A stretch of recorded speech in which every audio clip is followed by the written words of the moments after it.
Hey everyone, it's Bill McCafferty here. Today is Friday, April 24th, 2020.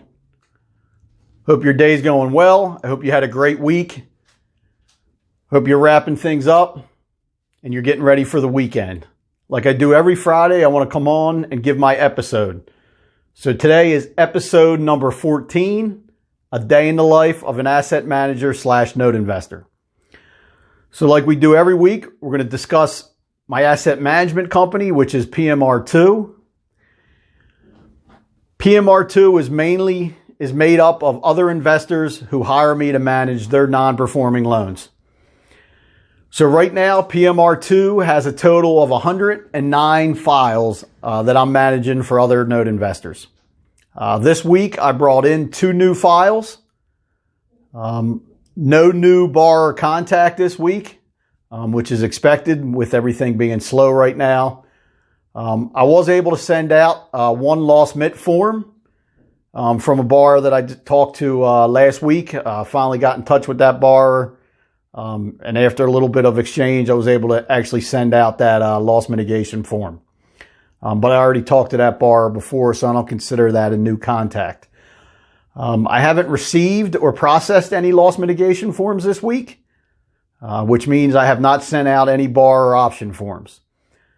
I haven't agreed to any new loan modifications or any new payoffs. But we did receive one payoff this week. So I processed a payoff. And if you're keeping track, the last 4 deals that I've got done were all payoffs. So people are still figuring out ways to either refinance or how to get their loans paid off through family members, through 401ks.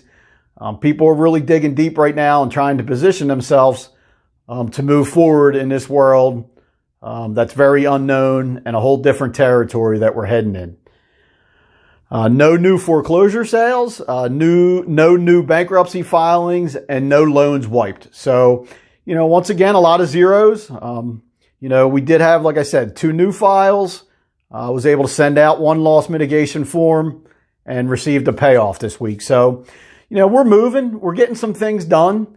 We expected this and we knew this. So, that's what's going on in the asset management company, PMR2. So, what I wanted to point out is PMR2 is an LLC, okay? But PMR2 gets taxed as an S Corp. That was a specific document that we had to file with the state on how PMR2 was going to get taxed. So PMR2 is an LLC, but it gets taxed as an S Corp. S Corps have different advantages, and you can look into it. You can talk to your accountant. But about 5 years ago, somebody I highly respect and that I get a lot of technique and strategies from is an accountant, attorney, investor named Mark Kohler. I see a lot of Mark Kohler workshops and I read a lot of his stuff. And I incorporate a lot of his stuff into my world. So, he's a big advocate of the S Corp and running everything through the S Corp. So, the S Corp made sense for me and it made sense for PMR2. So instead of recreating a new entity, we just filed the document. So PMR2 gets taxed as an S Corp. So what actually happens is PMR2 pays me a monthly salary. So they pay Bill McCafferty a monthly salary. So it shows payroll within my company. It shows Bill McCafferty getting a paycheck every month, which in returns creates a W-2 income for Bill McCafferty. PMR2 pays some taxes and pays Social Security and unemployment tax when they pay me. And then same thing, Bill McCafferty pays some taxes, pays his Social Security, pays his unemployment. So when all said and done, I see about 2/3 of my actual paycheck between what the company puts out to what lands in Bill McCafferty's bank account. But I do that to create a W-2 income, to pay taxes monthly, to put in a Social Security, unemployment, and to kind of, make my books look better and to be able to run things through my book. So the main reason I wanted to point that out is I was able to access a Paycheck Protection Program government loan. I know you see it out there. A lot of people have not been able to access it. I'm feeling very blessed and very thankful that I was able to access it. But the reason I think I was able to access it is two reasons, okay? I found a legitimate person on the other side, and a big shout out to my man Hone. I don't say last names out on my videos, but Hone knows who he is. Hopefully he listens to this video. A lot of people on my network know who Hone is. Very blessed that I was able to. It was actually at a Mark Kohler event last year where I met Hone. Had lunch with him, learned about him, learned who he was. And, it's funny how months go by and you guys are able to connect and add value to one another to your business. And, Hone is definitely in my network and a member of my team now. Big shout out to him. But, I was able to get this loan for two reasons. Hone, who got me the loan through a small bank that he has a connection with, he's a professional. He did what he told me he was going to do. He executed and he got me the loan. Now on my side, because I was professional and I had everything in check and everything in place that I needed to have in place, I was able to speed up my application process, get Hone everything he needed, supply him value, and he was able to get my application in and get it approved. And that's why I wanted to share with you about my S Corp and how I pay myself a monthly payroll and how I create W-2 income, because this paycheck protection program is just for that. The loan that you got was based on a 2.5 month period, and the government is lending you money so you can pay your monthly payroll, you can use it for utilities in the company, and you can use it for health insurance premiums that the company pays out. So I didn't abuse the system. I didn't abuse the loan amount. I calculated my amount by the equation that they gave me. I didn't get greedy. I used 2.5 months of my payroll, my utilities, and my healthcare expenses, and I came up with a certain amount of number. That's what I put on my application, and that's what I got. Now, right now, this thing's a loan, but if I follow the rules and I document everything and I use it for the correct stuff, payroll, utilities, health insurance premiums, I should be able to have that loan forgiven. If you do everything correctly and use the loan proceeds for what they're supposed to be done, you can have that forgiven. So very thankful, very blessed that I got that done. Another big shout out to Hone for making it happen for me. But, I wanted to express that to a lot of people. I see people frustrated out there that didn't get it. You need to have the documentation in place, and you needed to show a legitimate company paying out a legitimate payroll. And I have that, and that's what I utilize with PMR2. So let's go over to my portfolio, which is People's Debt Relief Solutions. So when I always talk about my portfolio and I say People's Debt Relief Solutions, I'm also referring to two of my self-directed IRAs that are actually with Camaplan. But I always just say my portfolio PDRS. So I have 3 buckets, PDRS, my own company, and 2 different IRAs over with Camaplan, which are the self-directed IRAs. And we talked about that on a previous video. So what I wanted to point out right now in my own portfolio is the amount of monthly payments that I received this month from my borrowers. I own 24 reperforming loans in my portfolio.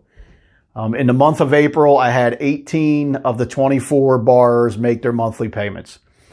So that number is 75% of my reperforming portfolio made monthly payments. Now, I still have a week left in the month, so maybe some more will make it, but I'm okay with that. Of the 6 that didn't pay, they're usually spotty anyway, and I call them spotty reperformers. And what I mean by that is sometimes they miss a few months and then they get caught up, or they're paying, but they're a few months behind. So that is what's going on in my reperforming portfolio. 75% of my borrowers made payments in April, and we'll see what happens in May.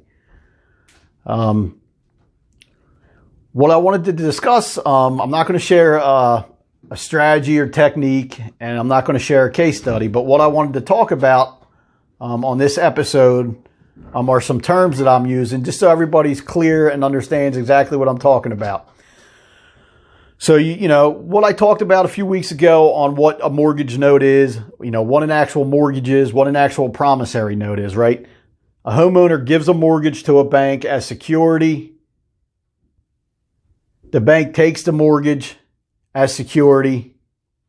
The promissory note spells out the terms of how the homeowner is going to pay the bank, the lender back, the amount of money that they took out on the loan, out on the mortgage, and that's secured against the property. So the promissory note spells out the loan terms, how many years, the interest rate, what the monthly payment is, the late fees, if there's any prepayment penalties, basically spells out the terms.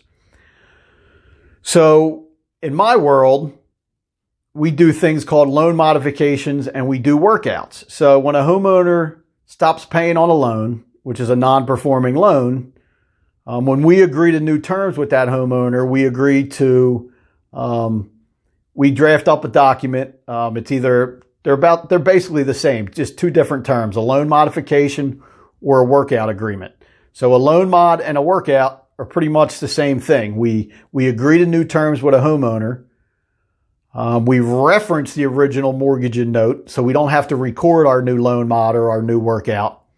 By referencing the original mortgage and note, it still gives us all the rights that the lender had on the original mortgage and note. So what ends up happening is a homeowner gives a mortgage to the bank. The bank takes the mortgage. They create a promissory with the terms. The property's the collateral. And the promissory note will spell out how they're going to pay this back. So when a homeowner starts paying on their original terms, right? Somebody originated this mortgage and note, an original lender, and as they start collecting payments, the loan is now a performing loan.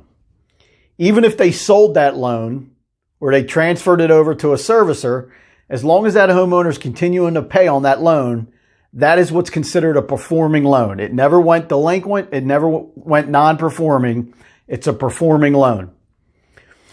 So when a homeowner stops paying on that loan, they go 90 days late, meaning 90 days goes by since they made their last payment on their loan. It now becomes a non-performing loan. We also call non-performing loans delinquent loans, distressed loans. You know, a mortgage note is basically a loan. I also refer to mortgage notes as paper, right? Because a mortgage and a note are actually paper documents. So you'll hear me use the word paper a lot. I also refer to them as loans. But like I said, a non-performing loan could be a delinquent loan. It could be a distressed loan.